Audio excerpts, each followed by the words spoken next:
Европа коопсуздук жана кызматташтык уюму аймагында экстремизм менен күрөшүү шарттарында адам укуктарынын сакталышы аталышындагы тегерек столдун күн тартибине бир нече маселе коюлган. Негизинен экстремизм, терроризмге бөгөт коюу, аны алдын алуу жолдору талкууланды. Ошондой эле экстремизмге каршы күрөшүүдө адам укуктарынын сакталышы жөнүндө сөз болуп, адам укугун бузуу менен маселе чечилбестиги айтылды. Адам укуктары бузуулар дагы учурап турат.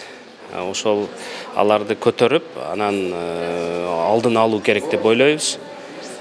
Ошондуктан эми биз демократикалык адам укугун мындай баалай турган өлкө болоюн десек, биз ошол адам укук баалуулуктарын көтөрүп чыгып, мынан экстремизм, терроризмге күрөшүү болгон бул багытта дагы аларга жол бербешибиз керек.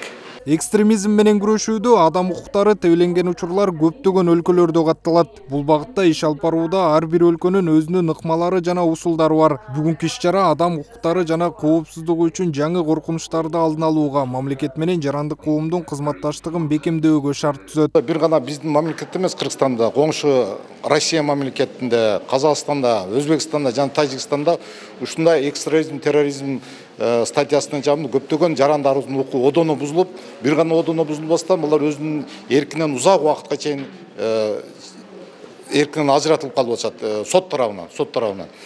Ушул нерсени жөнгө салуу жана ушул боюнча мыйзам чегинде жакшы бир тыянак менен корутунду алып берүү үчүн бүгүнкү тегерек столдун негизги максаты ушул талкуулоо жүрүп жатат. Маалыматка ылайык, соңку жылдары Кыргызстанда диний экстремизм, терроризм боюнча соттолгондор көбөйдү. Ошондой эле 100дөн ашык адам милициянын каттоосуна алынган.